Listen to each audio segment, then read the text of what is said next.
l'émission radio des enfants qui s'engagent.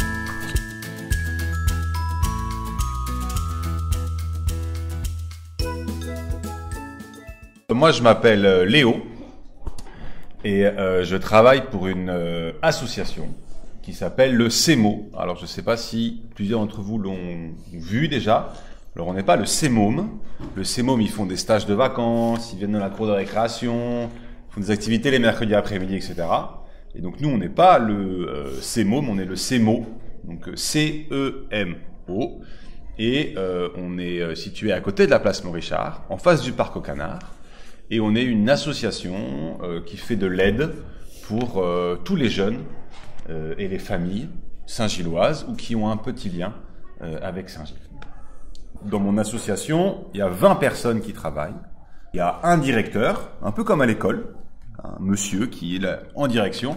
Et après, il y a, je dirais, entre 15 et 16 personnes qui travaillent avec les gens. Et il y a deux, trois personnes qui, elles, font plutôt la comptabilité, le secrétariat, etc. Donc voilà. Est-ce que toutes les personnes peuvent partir au CEMO? Alors, c'est une très bonne question que tu viens de poser. Tout le monde peut venir au CEMO. Par contre, on s'occupe que, on va dire, des sujets, des problématiques qui concernent les jeunes entre 0 et 22 ans. Ça peut être par exemple une maman qui vient pour son fils ou sa fille qui a entre 0 et 22 ans. Parce que les bébés de 1 an, ils ne peuvent pas venir se déplacer au CEMO. Mais donc n'importe qui peut venir au CEMO, poser une question, tant que ça concerne un petit peu les enfants ou les jeunes qui sont entre cette tranche d'âge-là. Ce qui est important de préciser, c'est que l'aide qu'on apporte aux gens, mais ça on le verra peut-être après, elle est gratuite. Donc il n'y a pas un bon contact à la fin pour dire, bon ben maintenant c'est payant comme chez le docteur par exemple. Elle est confidentielle. Donc ça veut dire que nous on respecte le secret professionnel. Donc ce qui est dit à l'intérieur du CEMO, ça restera au CEMO. Si quelqu'un nous appelle pour dire « est-ce qu'un tel est passé pour parler de ça ?» on dira qu'on n'a pas le droit de répondre, que ce soit les parents, l'école, même la police. Ça c'est important. Et la troisième chose qui est importante aussi, c'est que on appelle ça à la demande. Donc c'est un petit peu quand vous voulez et comment vous voulez. Donc vous venez une fois, 2 fois, 3 fois, puis après vous arrêtez de venir, puis vous revenez une autre fois, etc. Il n'y a pas de problème par rapport à ça. Ce que j'ai oublié de dire à la première question, c'est qu'on est une association qui s'appelle une AMO. A-M-O, Action au milieu ouvert. Et il y en a plusieurs sur Bruxelles, il y en a une quinzaine sur Bruxelles, et nous on est celle sur Saint-Gilles. Voilà. Quel genre d'activité faites-vous? On fait quand même énormément d'activités différentes, vu qu'on est 20 personnes au CEMO. On a une activité que tout le monde fait, c'est que on a ce qu'on appelle une permanence sociale, qui est ouverte tous les jours.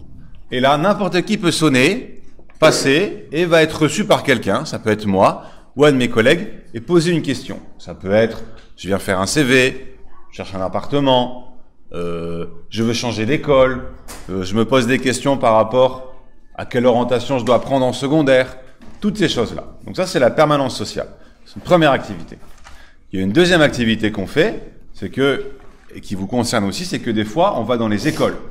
On va dans les écoles, en 6e, vous aurez peut-être des animations, on vient parler avec les enfants et les élèves du harcèlement, par exemple, des réseaux sociaux, du vivre ensemble. Donc voilà, on a permanence sociale, activité dans les écoles, on fait aussi ce qu'on appelle du travail de rue.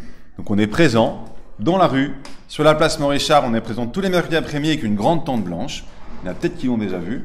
Et on fait des activités avec les gens sur Saint-Gilles et on discute un petit peu, on présente un petit peu aussi ce que nous on fait comme accompagnement, qu'est-ce qu'il est possible de faire au CEMO. On a aussi le travail de rue, alors on a plein d'autres choses, on a aussi des ateliers avec les parents, où là c'est les parents qui se rencontrent entre eux et qui discutent un petit peu de comment ça va à la maison, c'est quoi les problèmes avec les enfants, ou alors c'est quoi les bonnes astuces pour la rentrée scolaire, plein de thèmes comme ça. Aussi un projet spécial où on a des appartements dans Bruxelles qu'on met à disposition de jeunes entre 18 et 25 ans pour qui c'est compliqué un peu de vivre à la maison. Donc ils ont besoin des fois d'avoir une petite pause et à ce moment-là, ils viennent chez nous pendant 1 an dans des appartements et on les accompagne un petit peu avec ça. Pourquoi pas plus que 22 ans? C'est une question un peu technique parce qu'en fait on est ce qu'on fait, on ne fait pas ce qu'on veut. On est donc encadré par des lois. Il y a des lois qui encadrent le travail d'une AMO, accueil en milieu ouvert, et qui dit que c'est ce genre d'association, ça va que jusqu'à 22 ans. Parce qu'on est dans le secteur de ce qu'on appelle l'aide à la jeunesse. Donc on est là pour aider les jeunes. Et si après, quelqu'un a plus de 22 ans et vient nous voir, on va pas lui dire hey, « tu rentres pas, c'est fini ». Mais on va plutôt lui donner des noms d'associations qui aident les gens qui ont un autre, qui sont plutôt de son âge, etc. Donc voilà, c'est parce qu'on est censé rester dans le cadre de l'aide à la jeunesse, l'aide pour les jeunes.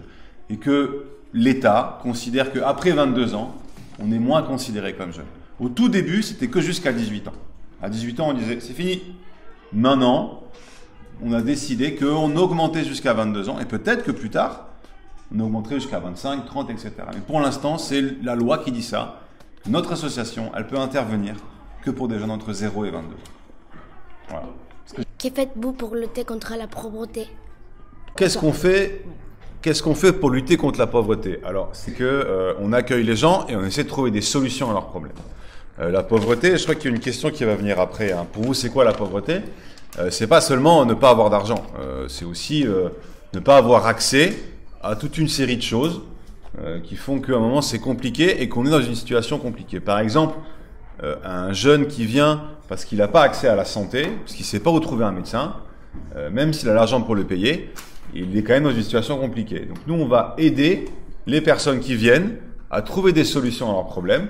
On va d'abord les écouter, bien comprendre la situation, après leur demander en quoi on peut les aider, qu'est-ce qu'ils attendent de nous, et après essayer de trouver un petit peu la solution ensemble. Et on peut les accompagner dans toute une série d'endroits pour aider à trouver. Nous, on n'est pas un endroit qui donne de l'argent, ou qui donne des appartements, ou qui fait beaucoup d'activités. Par contre, on connaît plein d'endroits qui le font. Donc nous, on est une porte d'entrée pour les gens qui ont un problème. Et après, on va les rediriger vers les endroits pour trouver la solution. Comment aidez-vous les personnes en difficulté? Ben alors, comme j'ai un peu expliqué à la question précédente, d'abord, on les accueille. Donc l'endroit, il est ouvert tous les jours entre 9h et 17h. Et là, n'importe qui peut passer. Donc il y a déjà la première chose à prendre en compte, c'est de dire qu'on les accueille chez nous et on les écoute. L'idée, c'est pas de dire ok, on va faire ça pour toi. Donc on les accueille chez nous, on propose généralement un café, un thé, on les met à l'aise. Après, on les écoute. Et là, à ce moment-là, après, on essaie de trouver une solution avec eux. Ça, c'est très important. L'idée, c'est vraiment de comprendre la situation de la personne, d'essayer de trouver une réponse avec la personne. Et puis, s'il faut, par exemple, aller quelque part, de l'accompagner là-dedans. Donc, on fait vraiment ces trois choses-là. Accueil, écoute, on oriente et on accompagne. C'est comme ça qu'on résout les situations. Voilà. Pour vous, c'est quoi la pauvreté?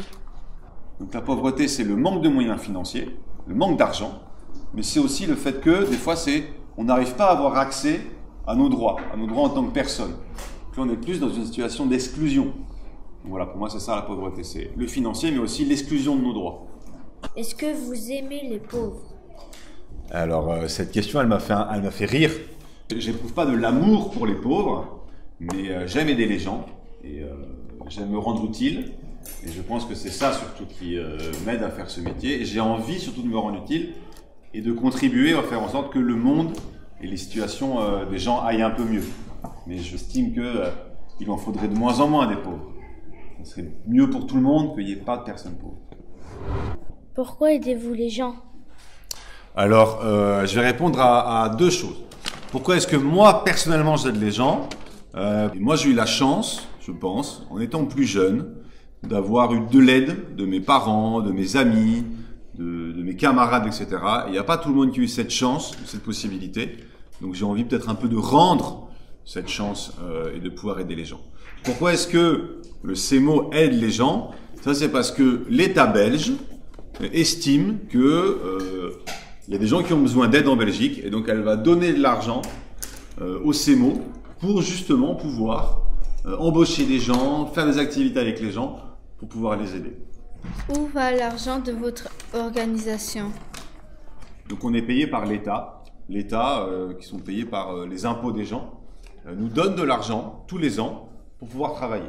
Donc où va l'argent? L'argent va dans 3-4 choses. Vraiment, on va dans payer les gens. Moi, je fais pas ça bénévolement, j'ai un salaire à la fin du mois. Et donc l'argent déjà sert à me payer moi, sert à payer aussi Nous, on travaille, donc on a besoin d'électricité, on a besoin de locaux, on a besoin d'eau, on a besoin de gaz, on a besoin de café, pas mal de café, toutes ces choses-là, donc ça va à payer ça.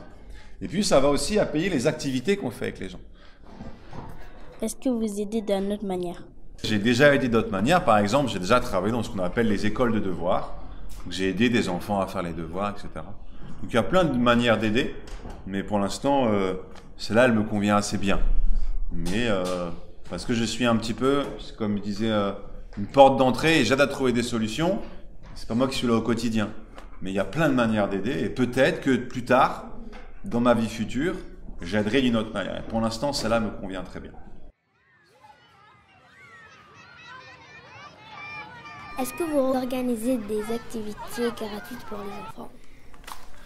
Alors, quasiment toutes les activités qu'on fait sont gratuites. Quand le mercredi après-midi, on est sur la place Maurichard et qu'on fait de la soupe, des jeux de société, du football, etc., c'est gratuit.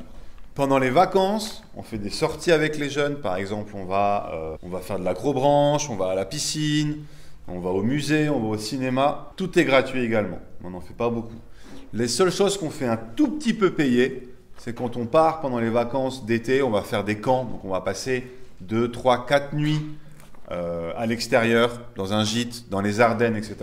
Là, on fait un tout petit peu payer, mais pas plus de 10-15 € la semaine. Mais tout ce qu'on fait sinon, c'est gratuit parce qu'on part du principe que quand c'est payant, ça peut être un frein pour les gens. Parce qu'il y a plein de familles pour qui c'est compliqué de mettre de l'argent. Donc nous, on veut vraiment qu'on soit ouvert à tous, à toutes les familles. Et donc à ce moment-là, tout ce qu'on fait avec les familles, c'est gratuit. On est ouvert tous les jours de 9h à 17h. Mais on est fermé les samedis et les dimanches. Et on est ouvert un dimanche par mois. Le premier dimanche du mois, on est ouvert pour voir un peu, pour accueillir les gens. Mais sinon, on est fermé le week-end et les jours fériés. Aimez-vous votre travail? Est-ce que vous êtes fier de vous? Alors, ouais, j'aime beaucoup mon travail. J'aime beaucoup faire ce que je fais. Est-ce que je suis fier de moi? Je dirais pas. Alors, je suis surtout fier des gens que j'accompagne parce que des fois, ils arrivent à trouver des solutions dans des moments où c'est très compliqué.